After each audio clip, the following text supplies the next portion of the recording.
আমরা শুনলাম যে এখানে খুব সুন্দর ক্ষেত করেছে বিধানবাবু। আমরা সেই ক্ষেত পরিদর্শন করার জন্য আসছি, যাতে আগামীতে আমরা করতে পারি। আপনার নাম কি? আমার নাম সুভাষ। আপনি কি করেন এখানে? আমি এখানে কৃষি কাজ করি। কার কার ক্ষেতে? বিধান বাবুর ক্ষেতে।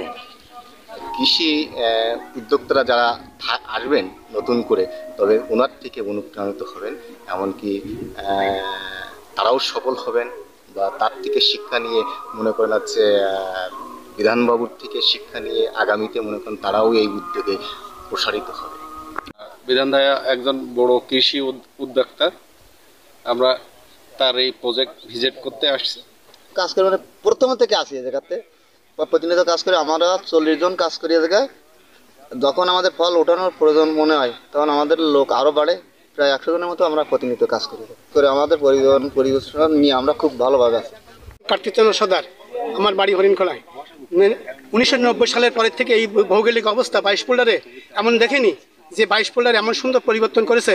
90 সালের করুণাময় আন্দোলনের পর এই ভৌগোলিক অবস্থা মানুষের মুক্তির জন্য, কৃষকের মুক্তির জন্য, কৃষকের ভৌগোলিক অবস্থা রক্ষা করার জন্য এরকম ধরনের ফসল আমার জন্মের পরের থেকে আমি এখন আজ পর্যন্ত দেখিনি।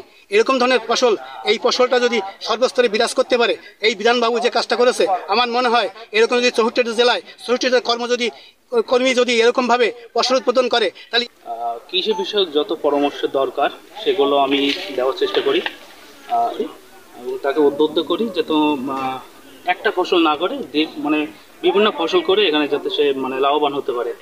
এই পরামর্শ প্রদানের মাধ্যমে সে শুরু করে এবং আপনার সবাই দেখছেন আজকে সে পুরোপুরি সফল উন্নতি করতে পারে। এরকম ধরনের বিধান যদি বাংলাদেশের 64 জেলায় 64 জন জন্ম হয়, তাহলে বাংলাদেশ পরিবর্তন আসবে। আমি বিধানচন্দ্র মণ্ডল, পাইকেছা উপজেলা। আমি 3 বছরের জন্য পাইকেছা উপজেলা প্রশাসনের কাছ থেকে ঢিবিবোড়া জলমলটি ইজারা নেই। এই প্রজেক্টের বয়স আজ সর্বমোট 73 দিন। এই 73 দিনের ব্যবধানে আমি এখানে মানে সবচেয়ে মজার কথা হলো যে 73 দিনের ব্যবধানে মোট 173 রকমের সবজি এবং ফল আমি এখানে উৎপাদন করি। কয়েকবার তরমুজ, কয়েকবার সাম্বাম, উস্তে, লাউ, বিভিন্ন প্রজাতির বাজারজাতকরণ করি। তো আমার সর্বমোট খরচ 70 লাখ টাকা আনুমানিক। তো আমি আশাবাদী যে আমার 1 কোটি টাকার মতো কেনাবেচা হবে। আপনারা আমার জন্য দোয়া আশীর্বাদ করবেন।